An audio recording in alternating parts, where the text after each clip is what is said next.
শারীরিক বা আর্থিক অক্ষমতার কারণে অনেক মুসলমানের পক্ষেই হজ আদায় করা সম্ভব হয় না। এ নিয়ে একদা দরিদ্র সাহাবীরাও দুঃখ প্রকাশ করেছিলেন হজরত মুহাম্মদ সাল্লাল্লাহু আলাইহি সাল্লামের কাছে। তখন তিনি তাদের এমন এক সহজ আমল শিখিয়েছিলেন যা নিয়মিত করলে হজের সওয়াবের সমপরিমাণ নেকি লাভ করা যায়। বিস্তারিত ডেস্ক রিপোর্টে। হজ ইসলাম ধর্মের অন্যতম ফরজ ইবাদত, কিন্তু বাস্তবে বহু মুসলমানই শারীরিক, আর্থিক বা পারিবারিক কারণে জীবনে একবারও হজ আদায় করতে পারেন না। মদিনার একদল দরিদ্র সাহাবীও এমন আক্ষেপ নিয়ে একদিন রাসূলুল্লাহ সাল্লাল্লাহু আলাইহি ওয়াসাল্লামের দরজায় হাজির হয়েছিলেন।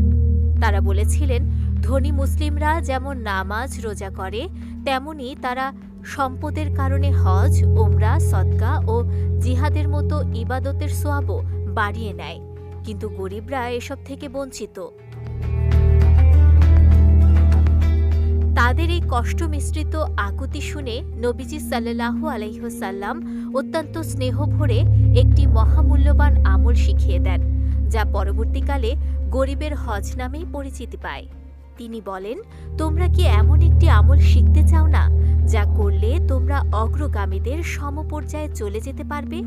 এরপর তিনি নির্দেশ দিলেন, প্রত্যেক ফরজ নামাজের পর ৩৩ বার সুবহানাল্লাহ, ৩৩ বার আলহামদুলিল্লাহ এবং ৩৩ বার আল্লাহু আকবার পড়তে। মাত্র কয়েক মিনিটের এই জিকিরই ধনী গরিব উভয়ের জন্য সমান মর্যাদার দরজা খুলে দেয়। হাদিসে এই জিকিরের আরও কিছু রূপ বর্ণিত হয়েছে, যেমন ৩৪ বার আল্লাহু আকবার পাঠ করে সংখ্যাকে ১০০ করা বা শেষে লা ইলাহা ইল্লাল্লাহ পড়া। উদ্দেশ্য একটাই, হৃদয়কে আল্লাহর স্মরণে ব্যস্ত রাখা। নবীজি সাল্লাল্লাহু আলাইহি ওয়াসাল্লাম তার কন্যা ফাতেমা রাদিয়াল্লাহু তাআলা আনহাকেও শোয়ার আগে বিশেষ জিকির শিখিয়েছিলেন। ৩৪ বার আল্লাহু আকবার, ৩৩ বার সুবহানাল্লাহ এবং ৩৩ বার আলহামদুলিল্লাহ। তিনি বলেছিলেন, এটি কোনো দুনিয়াবী সাহায্যের চেয়েও উত্তম। এই আমল মহান হওয়ার কারণ হল এটি সম্পদের উপর নির্ভরশীল নয়। এখানে ধনী গরিবের ব্যবধান নেই।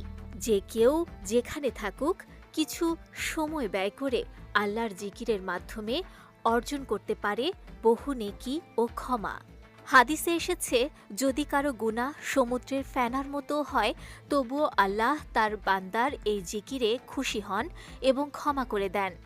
নামাজ শেষে শান্ত মনে বসে এই জিকির পড়লে হৃদয়ে প্রশান্তি আসে, মন থেকে হীনমন্যতা দূর হয় এবং মানুষ বুঝতে পারে আল্লাহর দরবারে প্রকৃত সম্পদ হল মানুষের ইখলাস ও আল্লাহকে স্মরণ করার অভ্যাস। তাই হজে যাওয়ার সামর্থ্য না থাকলেও হতাশ হওয়ার কিছু নেই।